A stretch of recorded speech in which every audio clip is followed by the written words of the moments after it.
Assalamualaikum warahmatullahi wabarakatuh. Alhamdulillahirrabbilalamin. Asyhadu an la ilaha illallah wa asyhadu anna muhammadar rasulullah. Raditu billahi rabba wa bil islami dina wa bi muhammadin nabiyya wa rasula. Rabbi syrah li sadri wa yassir li amri wahlul 'uqdatam min lisani yafqahu qawli. Amat senang berjumpa kembali dengan Anda semua di mana saja Anda berada. Kita akan membahas tentang produksi ternak perah ya. Ini sangat penting bagi kita semua tentunya ya, terutama di Indonesia ya. Kita berharap ada peningkatan produktivitas ternak kita, termasuk konsumsi protein hewani melalui susu tentunya ya. Nah, kita mulai dari pendahuluan. Nah, ilmu produksi ternak perah ini adalah cabang ilmu peternakan yang mempelajari berbagai aspek yang mempengaruhi produksi susu dari ternak perah yang kita pelihara seperti sapi, kambing, kerbau, ataupun yang lain, domba, bahkan di beberapa tempat ada kuda ya, dikenal susu kuda liar dan lain-lain. Nah, ini memang mata kuliah yang penting ya untuk memahami bagaimana berbagai faktor, misalnya secara genetiknya, pemuliaannya, termasuk fisiologisnya, dikaitkan dengan lingkungan, dan manajerial dapat dioptimalkan untuk apa? Tujuan utamanya adalah produksi susu dan kualitas susu tentunya ya. Oke. Kita lanjut ya.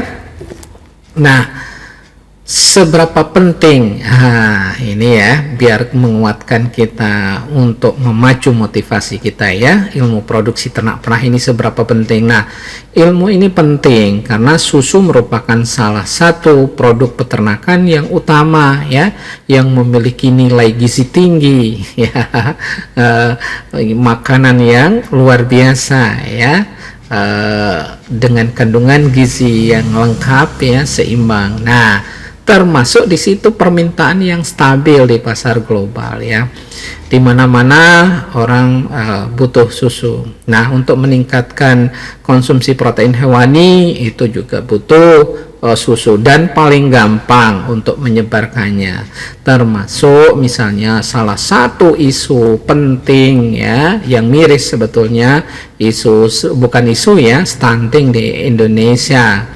Nah, ini sebetulnya mudah sekali kalau kita bisa memberikan asupan gizi melalui susu ini ya.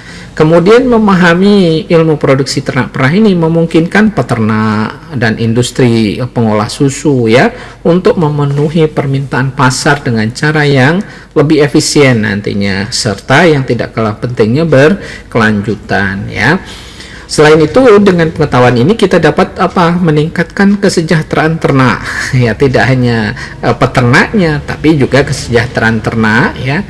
Kemudian mengurangi resiko penyakit dan meningkatkan produktivitas melalui manajemen yang baik ya. Kemudian hal ini juga akan berkontribusi terhadap keberlanjutan lingkungan ya, dengan meminimalkan dampak negatif dari praktek peternakan yang mungkin disinyalir ya, menyebabkan gas rumah kaca dari gas metan yang muncul. Itu bisa dengan kita tahu ilmunya bisa menekan itu semua tentunya.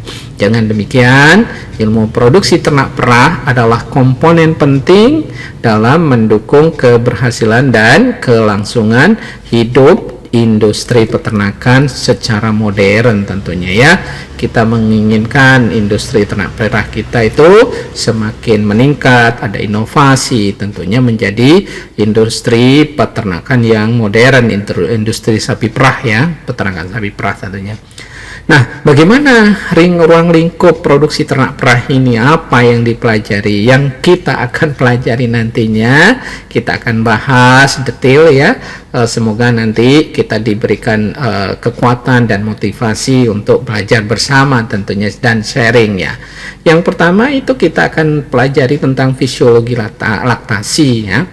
Jadi mempelajari bagaimana susu itu diproduksi dalam ambing ternak perah ya.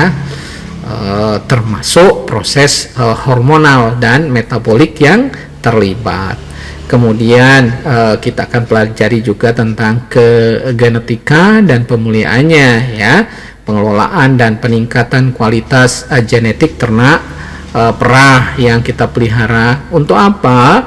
Untuk menghasilkan individu dengan potensi produksi yang tinggi tentunya sesuai dengan potensi genetiknya ya.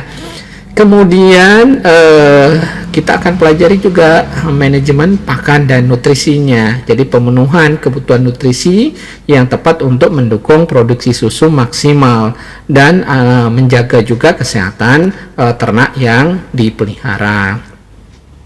Berikutnya adalah yang kita akan pelajari masalah reproduksi dan manajemen laktasi ya. Pengelolaan siklus reproduksi untuk memastikan bahwa ternak perah memiliki periode laktasi yang optimal dan berkelanjutan. Nah, kesehatan berikutnya kita akan juga pelajari tentang kesehatan dan kesejahteraan hewan ya. Jadi menjaga kesehatan ambing misalnya bagaimana mencegah penyakit seperti mastitis yang sangat dominan ya, penyakit sapi perah itu adalah mastitis ya, serta memastikan kesejahteraan ternak perah dalam lingkungan peternakan. Kemudian yang kita pelajari juga teknologi di dalam produksi susu, misalnya penggunaan teknologi modern seperti yang kita banyak lakukan di beberapa tempat yang sudah sapi perah ini, peternakan sapi perahnya sudah maju, misalnya mereka sudah menggunakan mesin perah otomatis, kemudian sistem monitoring kesehatan dan aplikasi nutrisi untuk meningkatkan efisiensi produksi di dalam menyusun ransumnya misalnya ya.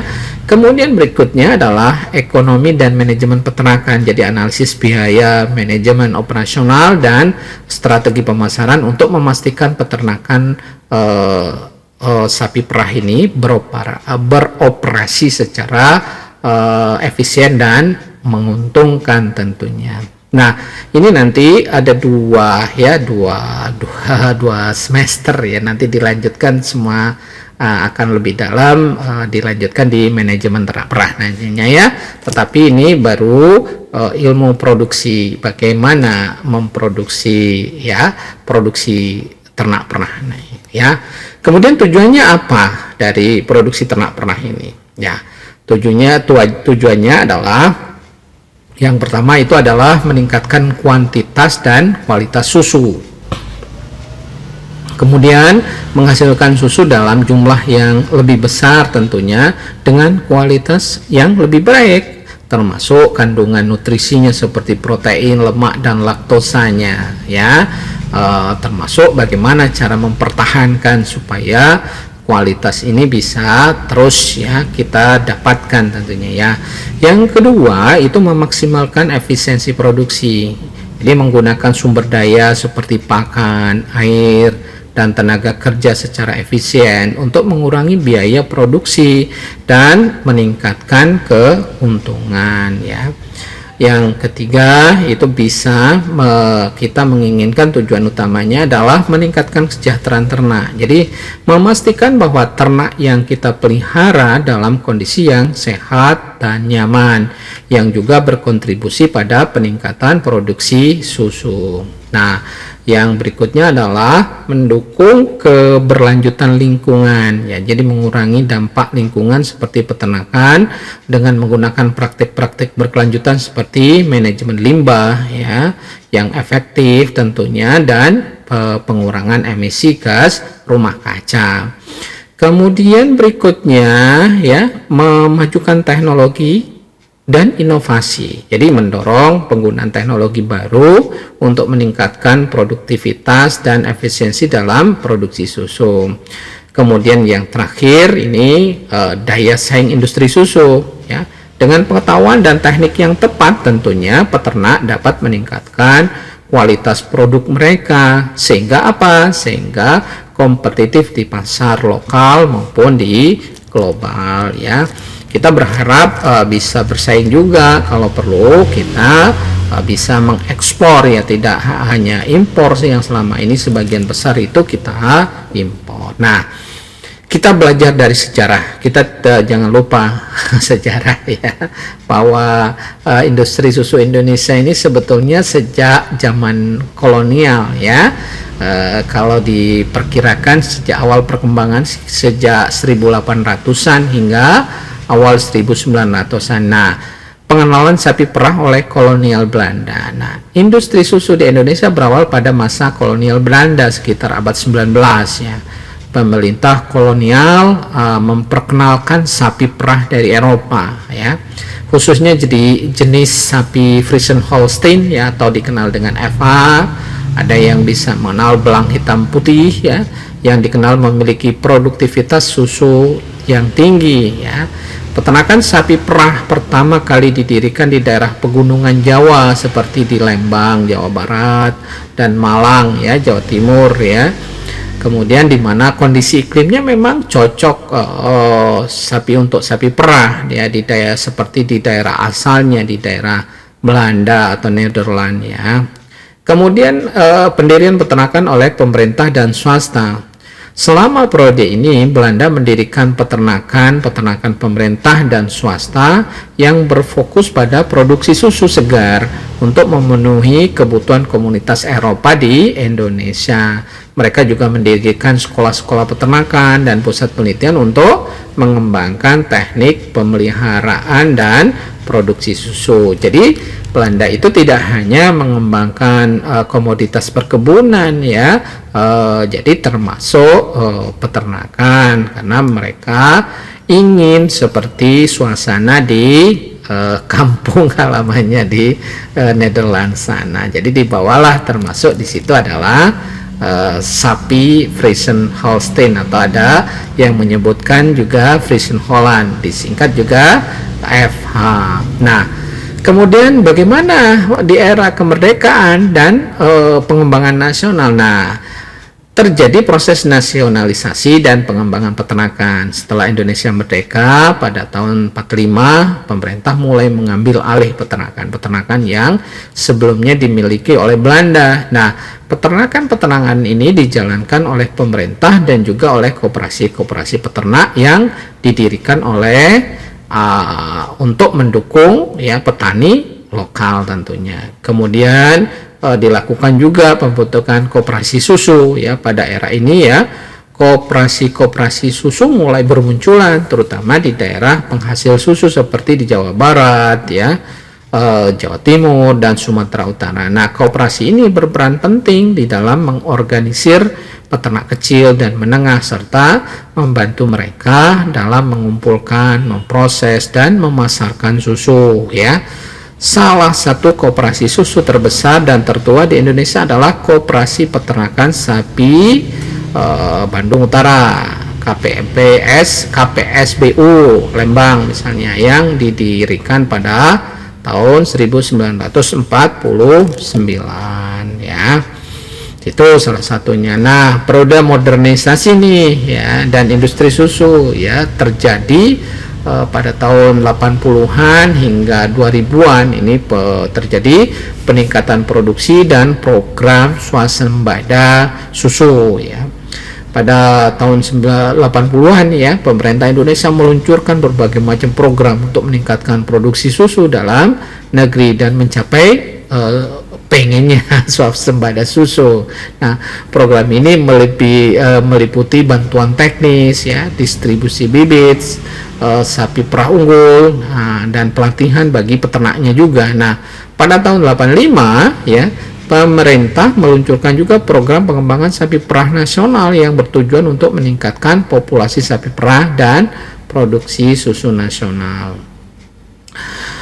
Baru setelah itu munculnya industri pengolahan susu skala besar ya, seiring dengan pertumbuhan ekonomi ya, muncul industri pengolahan skala besar ya, berbagai macam PT ya, ada PT Ultra Jaya, PT Frisian Flag Indonesia, dan PT Indomilk ya. Jadi perusahaan-perusahaan ini tidak hanya memproduksi susu segar, tetapi juga berbagai produk olahan susu seperti susu UHT ya, ada yogurt, ada keju dan susu kental manis ya. Mereka berperan penting dalam menciptakan pasar susu yang lebih luas dan meningkatkan konsumsi susu di Indonesia. Nah, sekarang kita berbicara tantangan dan perkembangan terkini ya, di sekitar 2010-an hingga sekarang, termasuk kemarin COVID ya. Sebetulnya itu salah satu cara untuk meningkatkan imunitas itu dengan konsumsi susu, tetapi pada saat ini setelah balita selesai sudah tidak pernah minum susu. Nah, yang jadi tantangan kita ya ketergantungan pada impor susu ya. Meskipun upaya pengembangan peternakan sapi perah terus dilakukan, produksi susu dalam negeri belum mampu ya sampai sekarang ya memenuhi permintaan yang terus meningkat ya.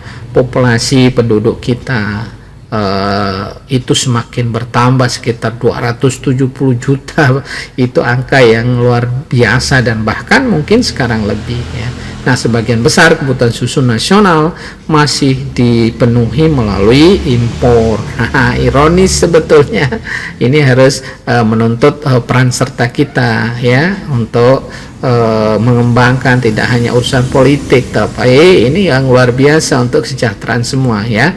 Nah, baik dalam bentuk susu segar itu masih kurang maupun susu bubuk ini tergantung pada impor juga. Nah, ini menjadi tantangan utama bagi pengembangan industri susu lokal. Nah, ada inisiatif ya peningkatan produktivitas ya untuk mengurangi ketergantungan pada impor. Misalnya pemerintah dan sektor swasta bekerja sama dalam berbagai inisiatif untuk meningkatkan produktivitas susu lokal. Nah, ini termasuk penerapan teknologi baru, pelatihan dan pendidikan bagi peternak serta program pembibitan sapi perah unggul ya.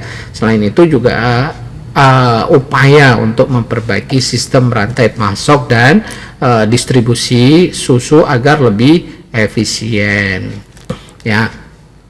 Nah, upaya berikutnya adalah peningkatan konsumsi dan kesadaran nutrisi ya. Jadi bukan diupayakan, tapi sekarang masyarakat ini sudah sadar ya akan gizi. Jadi perkembangan ekonomi, peningkatan kesadaran akan pentingnya gizi membuat konsumsi susu di Indonesia terus meningkat ya. Termasuk masa COVID kemarin ya.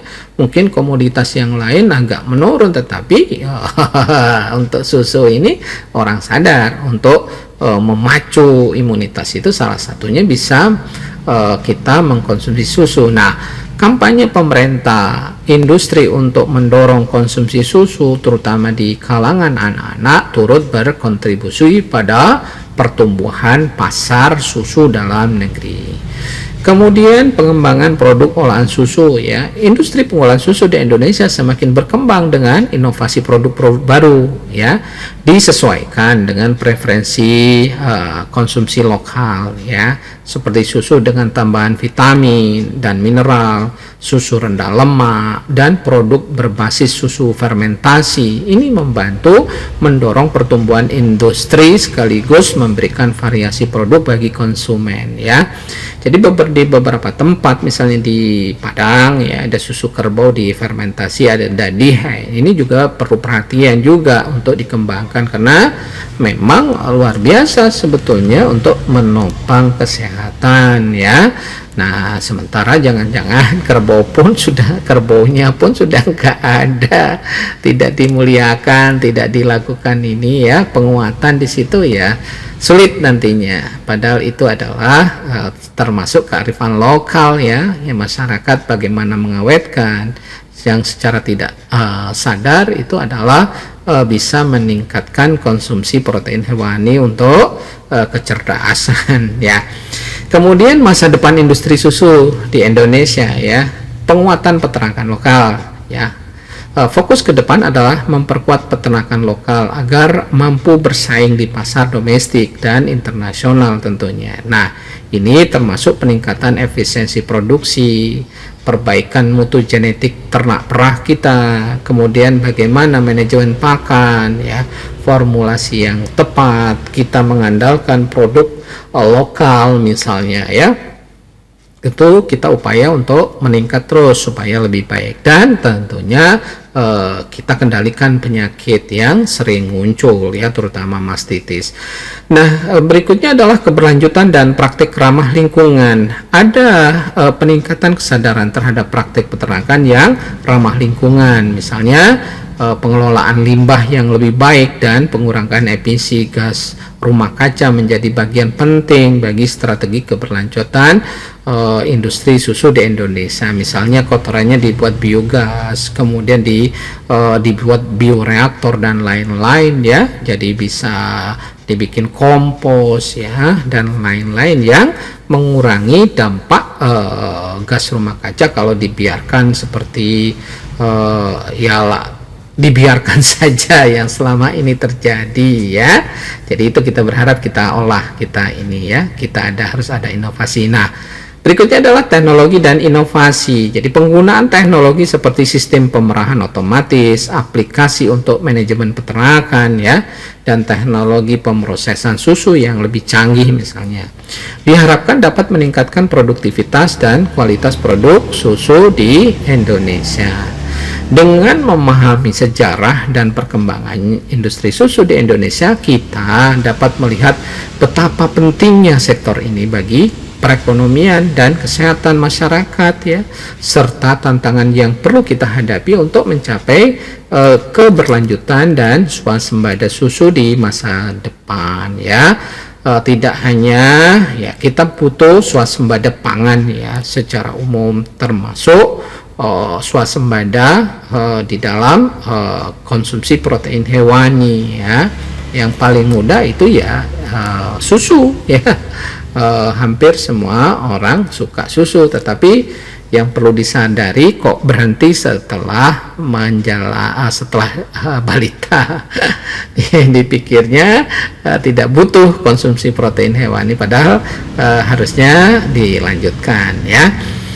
Nah, sekarang bagaimana potensi pengembangan ternak perah ini di Indonesia? Tentunya kita harus mengukur diri. Bagaimana kondisi geografis dan iklim yang mendukung? Kawasan dataran tinggi Indonesia memiliki banyak kawasan dataran tinggi dengan iklim yang sejuk seperti di Jawa Barat, Jawa Tengah, Jawa Timur, Sumatera ya, hampir semua Sumatera dari Lampung sampai ke Aceh, karena ada bukit barisan. Bukit yang berbaris sebetulnya bukan bukit ya, tinggi juga ya, kadang-kadang di atas 1000 bahkan. Nah, kondisi ini sangat ideal untuk pengembangan ternak sapi perah karena suhu yang sejuk ya, akan membantu meningkatkan produktivitas sapi perah. Tetapi pada saat ini bisa direkayasa kondisi ini ya, terutama di beberapa tempat yang memang kebutuhan susunya susu segar terutama ya yang besar itu di kota seperti di Jakarta memang dipelihara di Jakarta ya, untuk dekat dengan konsumen, tetapi bisa direkayasa kondisi iklimnya atau klimatnya ya. Kemudian ketersediaan lahan ya, meskipun terdapat tekanan pada penggunaan lahan di Indonesia, masih memiliki lahan yang bisa dimanfaatkan untuk peternakan. Misalnya optimalisasi penggunaan lahan terutama di wilayah pegunungan, di daerah pedesaan dapat mendukung pengembangan ternak perah ya. Tidak hanya itu, sebetulnya kita bisa memanfaatkan sekarang itu boleh dikatakan ya limbah pertanian, limbah perkebunan ya. Intinya bagaimana mengolah itu menjadi dari sesuatu yang tidak berguna menjadi sesuatu yang sangat tinggi nilainya. Itu kita harapkan ya. Bagaimanapun kadang-kadang kita kalau dapat lahan itu adalah dapat lahan yang marginal, tetapi kita tidak harus optimis ya. Kita tinggal mengolah apa yang ada ya, supaya ternak kita bisa sejahtera, tentunya bisa diberikan pakan yang berkualitas walaupun asalnya dari limbah. Kemudian berikutnya peningkatan kebutuhan susu dan produk olahannya ya. Pertumbuhan populasi dan urbanisasi ya, dengan pertumbuhan populasi yang pesat dan peningkatan urbanisasi, permintaan akan susu dan produk olahannya di Indonesia terus meningkat. Nah, hal ini menciptakan peluang pasar sebetulnya, peluang yang besar untuk pengembangan industri susu domestik untuk memenuhi kebutuhan pasar dalam negeri. Itu masih peluangnya sangat besar ya. Kemudian yang berikutnya adalah kesadaran gizi yang meningkat. Jadi kesadaran masyarakat tentang pentingnya gizi dan kesehatan, terutama kebutuhan akan protein dan kalsium dari susu, semakin tinggi. Ini membuka peluang untuk meningkatkan konsumsi susu per kapita yang saat ini masih rendah dibandingkan negara-negara tetangga kita ya. Menyedihkan sebetulnya kita ini ya. Katanya negara kita itu kaya, tapi konsumsi protein hewaninya, kebutuhan konsumsi susu itu sangat rendah kita. Kemudian dukungan pemerintah dan program pengembangan ya. Jadi program pengembangan sapi perah, pemerintah di Indonesia telah meluncurkan berbagai macam program ya untuk mendukung peternakan atau peternak sapi perah seperti bantuan teknis, subsidi pakan, program pengembangan bibit sapi perah unggul misalnya. Nah, program ini dirancang untuk meningkatkan populasi dan produktivitas ternak perah. Ini upaya yang kita dengarkan sudah tidak berlanjut lagi. Kita berharap terus ya untuk bidang pertanian, peternakan ini karena kita butuh makan ya, sehingga sering kita katakan swasembada pangan itu bisa benar-benar terwujud ya. Nah, kita juga melakukan kerjasama internasional dan investasi. Nah, dukungan dari kerjasama internasional baik melalui bantuan teknis maupun investasi asing dapat mempercepat pengembangan industri ternak perah di Indonesia. Ini termasuk transfer teknologi, pelatihan, dan penyediaan fasilitas produksi yang modern tentunya ya. Yang jadi masalah kadang-kadang program itu sudah selesai berjalan, tapi yang jadi sering hampir di semua tempat itu keberlanjutannya harusnya akan berkembang. Apa masalahnya sebetulnya yang harus kita renungkan bersama, kita cari solusi bersama. Yang keempat itu koperasi dan kelompok tani yang kuat ya. Jadi peran koperasi susu misalnya. Koperasi susu seperti Koperasi Peternak Sapi Bandung Selatan KPBS ya telah berperan penting dalam mengorganisir peternak ya, mengumpulkan susu serta menyediakan layanan teknis dan pemasaran. Nah ini model-model seperti ini dapat diperluas, diperkuat ya untuk mendukung lebih banyak peternak dan meningkatkan efisiensi susu dan produksinya. Tidak hanya di Bandung Selatan, Bandung Utara, tetapi harus tidak hanya juga di Malang misalnya, itu harus berkembang ke tempat-tempat lain.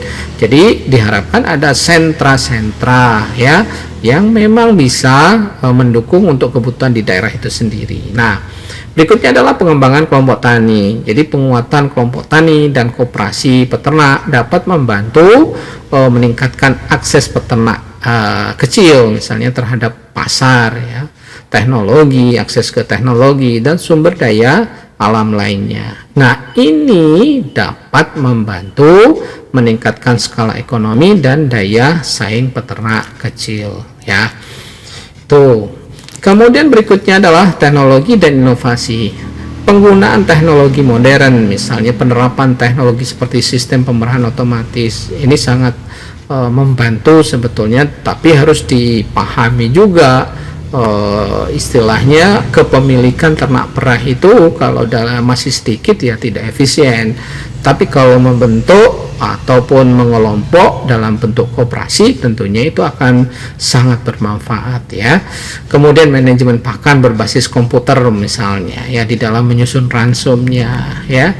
Kemudian aplikasi kesehatan ternak berbasis data dapat meningkatkan efisiensi dan produktivitas peternakan sapi perah. Nah, inovasi teknologi ini juga membantu dalam pengelolaan kesehatan ternak dan kualitas susu yang dihasilkan.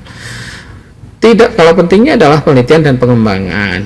Research and development itu baik yang dilakukan oleh balai ataupun perguruan tinggi ya.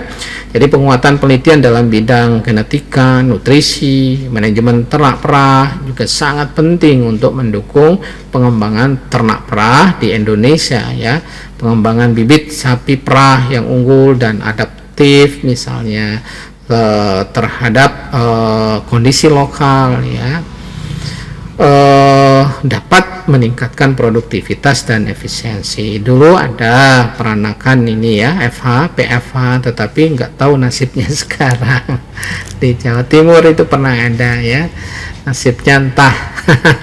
Nah ini kan mohon bagi yang berwenang, yang punya yang mampu, istilahnya yang punya regulasi yang bisa menentukan ini, harusnya dikembangkan, karena hampir di semua daerah ya tidak terkelola dengan baik tentunya, terutama plasma nutfah ya, sumber daya genetiknya itu tidak terkelola dengan baik, hanya diinventarisir tetapi tidak dikembangkan. Nah ini yang sering terjadi terutama di daerah ya. Kemudian peluang ekspor, nah pasar ekspor regional, misalnya, meskipun Indonesia saat ini masih menjadi importir susu ya, ada potensi untuk mengembangkan produksi susu berkualitas tinggi yang bisa diekspor ke pasar regional, terutama ke negara-negara Asia Tenggara yang juga mengalami peningkatan permintaan susu. Jangan ekspor TKW saja. TKI ya, kita perlu ekspor ya, komoditas yang memang menguntungkan ya, semuanya menguntungkan. Nah kemudian produk olahan bernilai tambah. Selain susu segar, Indonesia memiliki potensi untuk mengembangkan produk olahan susu seperti yang mempunyai nilai tambah tentunya, seperti keju misalnya, yogurt dan susu, produk bubuk ya. Produk-produk ini dapat dipasarkan dalam negeri maupun diekspor dan memberikan peluang ekonomi yang lebih besar lagi. Jadi beberapa ada kearifan lokal seperti tergambar ya di Sumatera Barat ya dengan dadihnya, kemudian di Sumatera Selatan, kemudian di daerah Toraja itu yang memang sentra peternakan yang juga mengembangkan produk lokal dari susu ini ya, dikembangkan. Nah yang ketujuh ya, kesadaran lingkungan dan keberlanjutan. Nah peternakan berkelanjutan, pengembangan peternakan sapi perah yang berkelanjutan tentunya dengan memperhatikan aspek lingkungan seperti manajemen limbahnya, pengolahan limbahnya.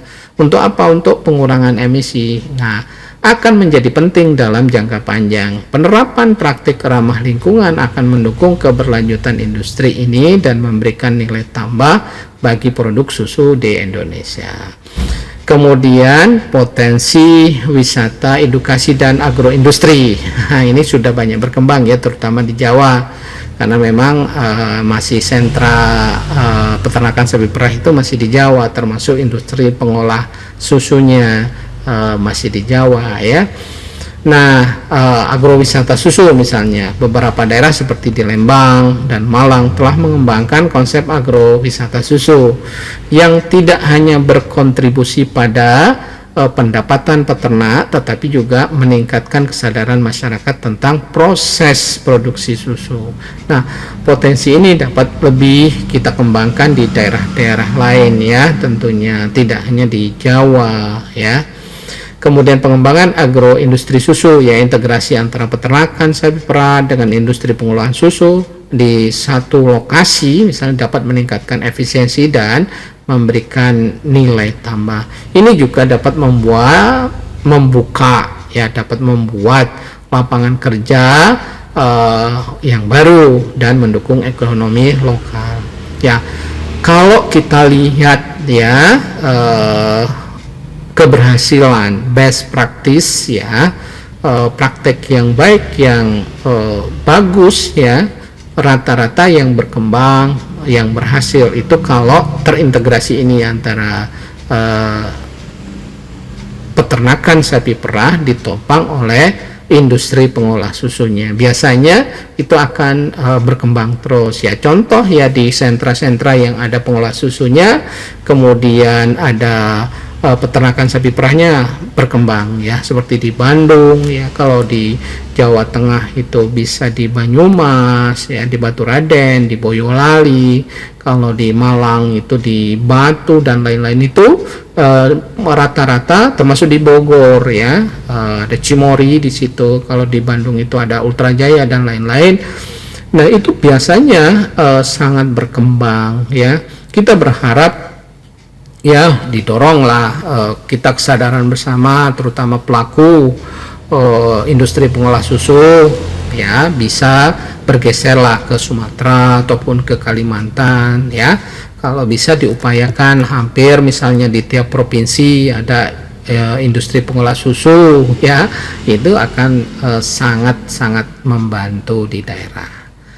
Nah, mungkin sampai di sini ya yang bisa disampaikan. Nanti kita sharing lagi ya berbagai hal tentang produksi ternak sapi perah ini ya. Nasrum minallah fatun qarib. Wassalamualaikum warahmatullahi wabarakatuh.